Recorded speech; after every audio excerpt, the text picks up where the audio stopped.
In January of 1963, viewers across the United States turned on their TVs to watch a silver-haired zoologist open a new show. Hello. Welcome to Mutual of Omaha's Wild Kingdom. The original Mutual of Omaha's Wild Kingdom series, featuring Marlin Perkins, became a portal into far-off lands and exotic animals. I'm wildlife expert Peter Gross, and in the 1980s, I joined the show as co-host. And I'm wildlife ecologist Dr. Ray Wynn Grant. Some of my favorite memories are from watching Wild Kingdom as a kid, so it's totally surreal that now I'm working with Peter to tell new stories of how humans and animals can coexist. On our TV show, Mutual of Omaha's Wild Kingdom, Protecting the Wild, Peter and I discover hope in the face of new threats, like a wildlife crossing built over a busy Los Angeles freeway, cloning technology that's reviving near-extinct animals, and drone footage that's transforming how we think about great white sharks. On this podcast, we'll go deeper with the people behind those initiatives, find out what ignites their passion, and how we can all live a little more harmoniously with the wild animals in our midst. This is Mutual of Omaha's Wild Kingdom, the podcast.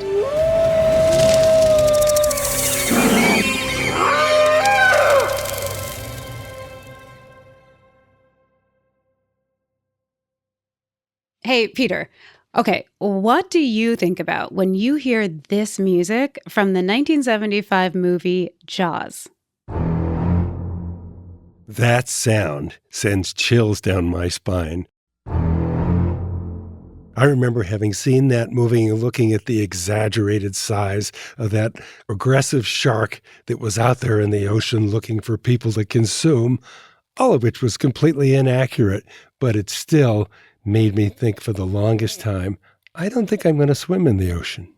I mean, totally. I think that Jaws made cinematic history in some ways, but it also sent probably millions of people running away from the beaches just because they're scared of sharks.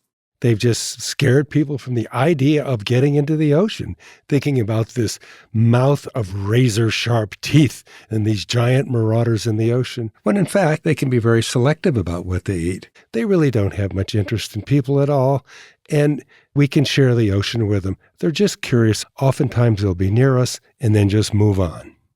I mean, the fictional sharks that we see in movies and on TV shows create so many misconceptions about the amazing, real animals that swim in our oceans. And our guest today had some similar assumptions about great white sharks until he got a unique view of them. More often than not, surprisingly, it's the humans that are more curious than the sharks. And see how it turned to its side? It's looking at you. It's looking at you, Ray. And I was looking back, so it was mutual.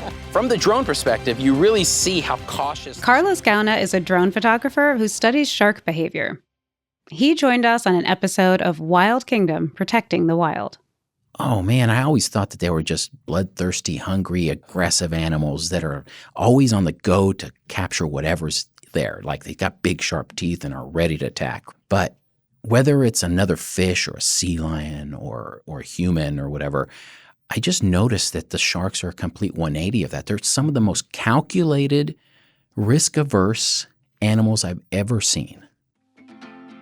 Carlos's shark journey is an unusual one. When COVID affected his regular work as a wedding photographer, he began experimenting with aerial photography off the coast of California and found himself filming the mysterious great white shark. Using drones, he's now accumulated hundreds of hours of footage. His videos have millions of views. We didn't just see the footage, we actually got in our kayaks to experience it firsthand. Dr. Ray and I put our kayaks in the surf and paddled our way out into the bay on the lookout for juveniles. Carlos, I mean, I want to know what it was like from your perspective, because what I remember was like stress and intensity, and we were at the end of our season, and I think we had rescheduled this filming with sharks a couple of times, and so we showed up early morning on the beach in California, and you were there, and you had your gear, and you said, okay, well, let's see if we can find some sharks. But, you know, between me and Peter and the producers and the gear people, everyone was like, oh, no, we've got to find sharks. We've got to find them. We've got to find them in the first 30 minutes. We got to get out there. What was that like for you? Is that like typically how it goes and you just have to keep your cool? Well, when it comes to nature and when it comes to sharks, for sure, I always say there's no guarantees. And I remember talking to our producer, John, and telling him, we might find a shark in 10 minutes or it might be 2-3 hours. We just have to be flexible. And I remember him sweating bullets there. We're there for 2.5 hours. We hadn't seen a shark. Yeah. And I'm like, give it some time. The sun is now just starting to come out really good. The sharks love to come up and under that warm sun. And sure enough, we found that one shark. And then the wild thing is, I'm on the radio telling you guys got to go about a quarter mile south, if I remember correctly. And always in the back of my head is, what are these people thinking? They're going towards a apex predator that, it can be unpredictable. I can tell you what I was thinking because, as you probably remember from that day, I am not very natural on the water. I get so seasick. However, I did not predict I would get seasick in a kayak. I mean, come on. I'm in control of my own little vehicle. It was just a little, the weight, it wasn't very wavy. So what I was thinking during those 2.5 hours that we were out on the water while you were on the shore looking for sharks, I was thinking, am I even going to make it? Am I even going to make it to when we find the shark? And I don't know if you know this, Carlos, but Peter was with me during this. I called it at a certain point, and I'll be a little bit graphic. I was barfing off the side of my kayak for 2.5 hours. And at a certain point, I said, hey, everybody, I've got to go back to shore because otherwise I won't make it back to shore with my own muscles. I was surprised you lasted as long as you did out there. Oh, my gosh. But to think of it, that may have been what attracted the shark. I'm useful after all. So from now on, your nickname is Bait Ray? Bait Ray. I was just chumming the waters there. But we heard, I was like in the thick of it. And then we heard over the walkie-talkie, there's a shark. There's a shark. And we got directions back. And I said, okay, for the love of conservation, I am going to rally and paddle back. And Peter, he had his strength and he was leading the way. And I remember you saw it first, Carlos. But in terms of those of us on the water, Peter saw it first. And it was like right in front of us and under us and behind us. And he kept saying, look, Ray, look here, look here. Here he comes, right here. He's circling back. You see him? Just to our right down here. I can't see anything. Look, he's just off your bow now. Wow, did you see the size of that? There he comes, right there. I see it. Right there, see it? Look, he's right here. Oh my God, He's got something trailing off his dorsal fin. Yeah. Whoa, I saw it. Oh, there he is. Peter, look here. Oh, yeah, just to the right. There he is. Yeah. Right there. Do you see it, Cody? Oh my gosh. I have to ask you this. It seemed to me he kept going around behind us. Is that common? That is very common. These creatures are animals that are just curious. So normally they like to go behind the subject, whether it's a kayak, whether it's another fish or another shark. When they encounter something, they prefer to investigate it from behind. And so what I noticed when you guys were there is the shark would come up briefly, and I believe you could probably see its dorsal fin a couple times, right? Yeah, we could. Which is that's the exciting part, right? That's when you feel like you're in the movies where you see the fin above the water. It's so surreal when you see that dorsal fin for the first time right next to you. It's amazing. I'm always in awe when it happens and I see it there. But when it came behind you guys, I always tell people if you're on a surfboard or a kayak, when you don't see a shark, look behind you because more than likely that shark is going to come up behind you. And so it's a good safety practice as well. If you're ever in a situation where you encounter a shark like this, look behind you and make eye contact with it. Almost every single instance, the second that the person makes eye contact with the shark will back off. Why is that? I can guess, but what's your opinion? Well, they're opportunists. And once their cover's been blown, sometimes they just put up the white flag and will give up. Not that their intentions are to go attack you, but they are very curious. So if you want to kind of scope something out, they prefer to do it unseen. And the moment their cover is blown, well, even like a sea lion or other species will do it. You just face them off and make eye contact with them. Whether you're in the water or whether you're standing on a paddleboard above them, it's always the case. Once you make eye contact, they're going to switch directions. Carlos, you have this reputation that precedes you, this incredible reputation as being the person who knows how to find sharks in the water from land, right? So you get onto the shore, onto the sand, and you have your drone, but you also have this really cool viewing apparatus that lets you just kind of constantly be looking at a small screen, like the size of like a small tablet, right? Can you bring us to like the first time you started using drones? Like, what was that? Was it on purpose? Was it on accident? Like, how did you figure this out? Well, this is a story I've told many times, and it's one of my favorite stories, how I got started doing this. I was standing atop Point Dume on one evening. It must have been 5-6 years ago. And I started with drones almost 10 years ago, but I started using the drones to film whales from above, the gray whales. There in Malibu, Point Dume is one of the best places in the world to see a gray whale up close. Okay. Malibu, California. Yeah. Go up there right now. It's whale season. You can definitely see them. And so on that particular evening, I spent a good 2-3 hours filming whales. I used all the batteries on my drone.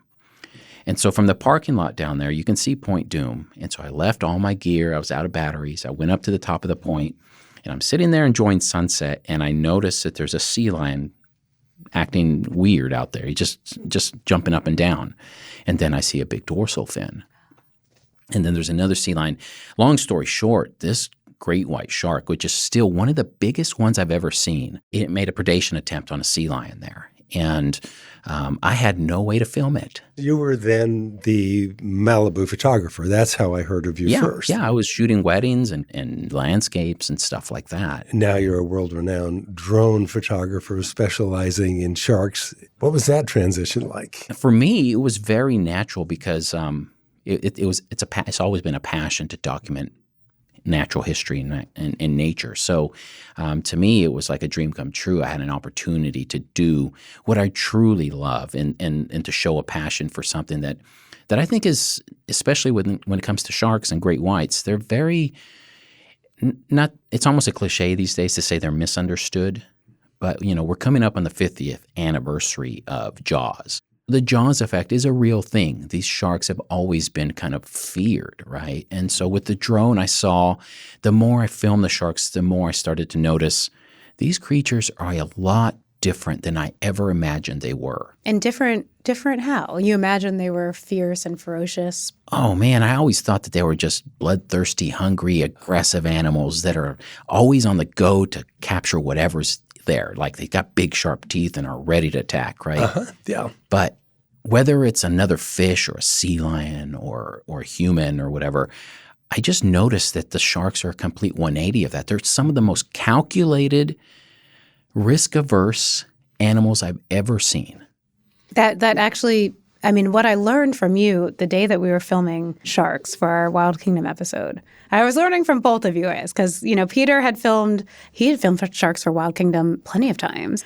I was learning from both of you that day that they're afraid of people, more or less. They really don't want to be around people at all. And that resonated with me so much because I study these terrestrial carnivores that are also afraid of people, right? We hear about bears. People ask me about bear attacks. And I'm always kind of like, for the number of bears that people see and encounter, there are hundreds that are around that just get out of there at the first smell of a person or sight of a person, right, that you just never see. And I was learning from you that it's not so different with sharks.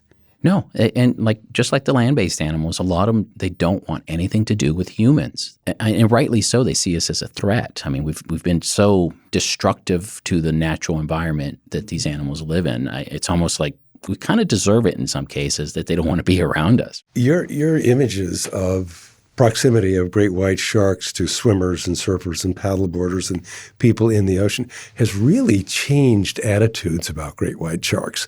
I mean, your videos on YouTube and if people had an idea how often they had white sharks near them, their thinking might change that they're just out there looking for anything in the ocean that could possibly be food. I love the way that we got to see the detail, how curious they were, how cautious they were, how sort of disinterested they were in us in any form of food. But curiosity is what brings them closer and closer to activity in the ocean. You must be very proud of the way you're affecting public attitude about sharks. You know, I'd like to think that a lot of people have started to change their attitude towards these apex predators. And I feel, it's an honor to be able to have that kind of influence. If it just changes one person's attitude toward the ocean, that my job is done. And that's where I see it. The other thing is these are creatures that really need a lot of nuance. So if there's anything that I hope footage and encounters like yours, from your experience, if there's anything I hope it brings, it's nuance to this creature, because that's something we've kind of forgotten in this. These are apex predators, just like a grizzly bear. We have to be smart about how we approach them, about how we interact with them when we have that opportunity. And so we have to remember they can hurt us, but at the same time, we're not on their menu. We're not something that they want to eat, but we have to remember they can do that. But this kind of footage just should put it in perspective that 99.9% of the time, they don't want anything to do with us. I grew up in California, and I grew up in very, very urban spaces. I came from, kind of a, typical working class Black community, and lived, probably like 1 or 2 miles from the ocean, lived very close to wilderness, but didn't experience it. And I had a great upbringing, right? So I'm really proud of how I was raised. But I, more and more I realized, gosh, I missed out on some really cool nature encounters and experiences. And as an adult, I get that. As a conservation scientist, as a Wild Kingdom host, I get that. You get that a lot now too. But I'm curious, how did you grow up, and does that play into the experiences you have today? I came here from El Salvador during the Civil War in the 80s. So that's how I ended up in the United States as a war refugee, and lived in Midwest in Oklahoma for about 10 years, and then finally moved out here because I wanted to be by the ocean. One thing that really hit home for me when I started doing this is realizing that, we have roughly 17 million people down here in Southern California, all within 2 hours of the ocean, right? One of the most populated places in the world. Yet our backyard is one of the most biodiverse areas in the world. And so don't take that for granted. That's a really good thing.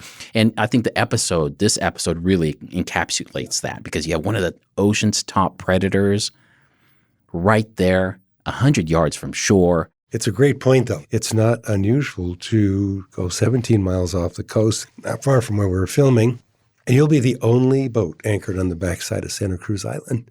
It just feel like you're in a really remote location, and you're just not. One of the things I wanted to ask you that was so impressive to me is that I remember reading you filmed the actual first great white shark baby. Where did that happen? That was quite a process. It took about 4 years of being at the right place at the right time, some luck. I'll put this caveat out there. The press has called it the first great white shark, but scientifically speaking, I can only say that the probability is that it's a baby great white shark. There's no precedence for it. That's what's cool about this. Science hasn't documented the birth of a great white shark before, and so we think this is it, but we can't say for sure. We can't say for sure. It's only a sample of one, but I'm fortunate enough to have recorded this, what is in all likelihood the first newborn great white shark. Just a solid white, just beautiful little scrunched up nose. It looks like your ideal baby, like a baby shark, rounded dorsal fins, and it's got this white layer sloughing off. But yeah, that happened here on the central coast of California, and it's one of those things where you get an opportunity to film something that's never been seen before, whether it's a newborn shark or a skin condition. The underlying most important part of this is a reminder that we have a lot to learn about these creatures, and in order to protect them, we have to learn about them, right?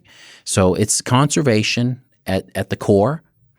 I want to film another one, and if I film another one, imagine the ramifications for that.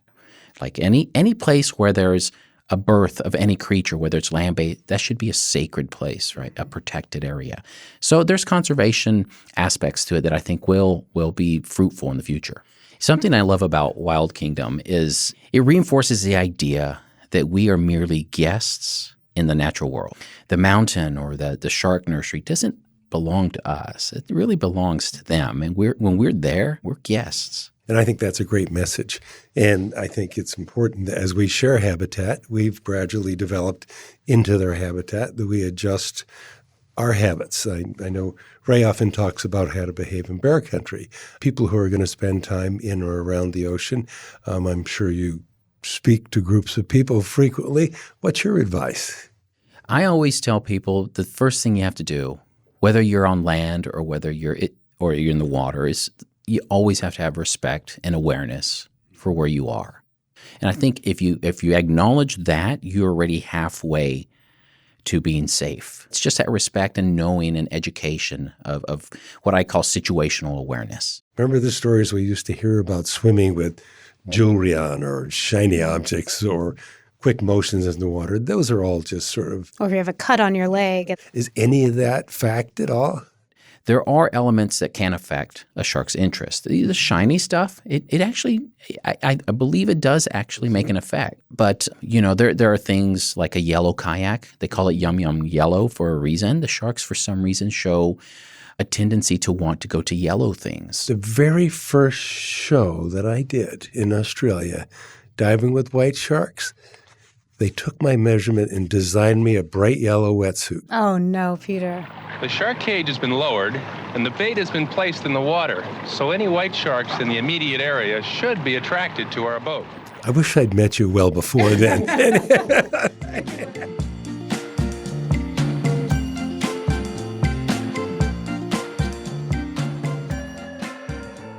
I mean, I'm starting to really love sharks, and so let's change up the style of the podcast real quick. What if we did rapid fire shark facts?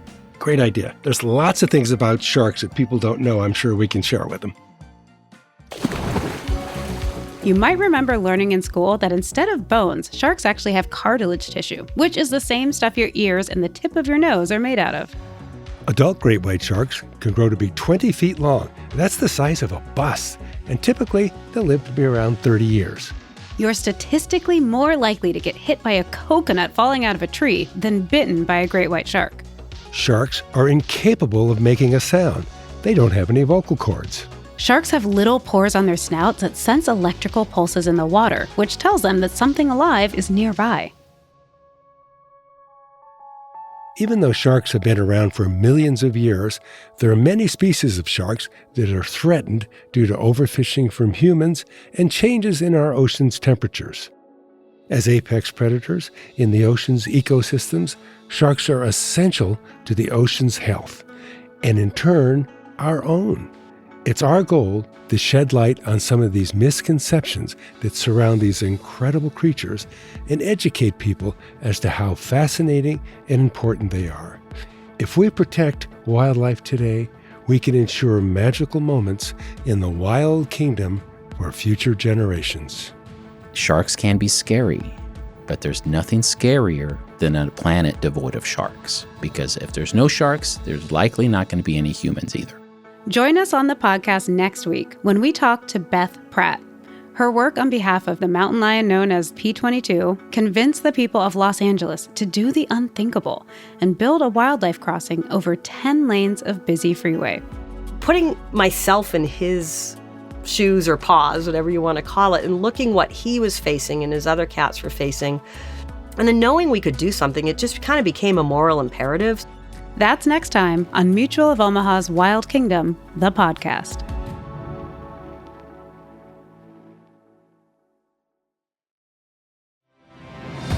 Mutual of Omaha's Wild Kingdom, the podcast, is a production of Pineapple Street Studios and Mutual of Omaha. Our senior producer is Stephen Key. Producers are Zandra Ellen and Jenny Van Solen. Associate producer is Lisa Cerda. Editor is Darby Maloney. Executive producers are Barry Finkel, Gabrielle Lewis, and Jen Wolfe. Pineapple's head of sound and engineering is Raj Makija. Senior audio engineers are Marina Pais, Davy Sumner, Javi Cruces, and Pedro Alvira. Additional engineering by Rob Miller and Jason Richards. This episode was mixed by Davy Sumner. Production music courtesy of Epidemic Sound and Hearst Media Production Group. Episode clips courtesy of Hearst Media Production Group. Fact-checking by Justine Dahm. Marketing and promotion by Emily Paschal. This podcast is hosted by me, Dr. Ray Wynn-Grant. And me, Peter Gross. A special thanks to Caitlin Williams, Sophie Radmilovich, and Stephanie Diaz.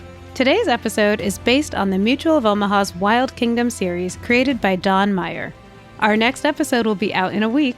Make sure you listen on the Odyssey app or wherever you get your podcasts.